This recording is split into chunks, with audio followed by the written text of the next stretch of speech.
आई आहे घरामध्ये, या. काय बाळा, कसं आहेस? चप्पल बाहेर काढ, चप्पल बाहेर काढ. अरे चप्पल बाहेर काढ. ऐकतच नाहीये. मुलगा खूप हुशार आहे काकी तुमचा. त्याला मी दोनदा सांगितलं चप्पल बाहेर काढ, काढलीच नाही त्याने. आता तो सोफ्यावर चढला. किती स्मार्ट आहे ना ग आई. तो मुलगा बघ ना, चप्पल घालून आतमध्ये आला आणि सोफ्यावर पण चप्पल घालून चढलाय. आई काय बोलतच नाहीये, खाली उत्तर वगैरे काहीच बोलत नाहीये.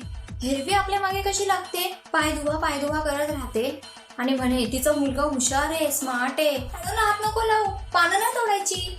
आतमध्ये ये, आतमध्ये येऊन खेळ. हा ना, आता खूप मार खाणार. त्याच्या आई पण न बघितल्यासारखी करते, मंद बुद्धी. ये आतमध्ये ये, हुशार आहेस ना तू, ये आतमध्ये ये. ओ सॉरी, चुकून लागलं रे बाबूला. लागलं. सगळे ड्रॉ ओपन केले आणि त्याच्यामधला लवचुंबक घेऊन चाललंय. बॅगेत पण भरला. आई नाही काय बोलली. आईचं काय, लॅपटॉपला कशाला हात लावतो. आणि ती गाडी नाहीये, माऊस आहे तो, बाजूला ठेव. एवढा मुलगा आहे, त्याने आपल्या टीव्हीचा रिमोट बॅगेमध्ये भरला. मला बोलतो तुझा मोबाईल दे खेळायला, तरच रिमोट देतो. आणि तिची आई मोठी बघ, लहान असून तो डील करतो. नाकात नाही बोट घालायचं असं. चल हात धुवायला.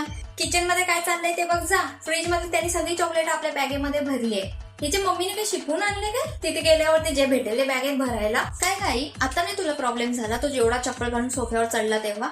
आणि आम्हाला बरी ओरडत राहतेस दिवसभर. तिच्या आईला सांग ती चादर धुवून जायला आणि लादी पुसून जायला. वाटते.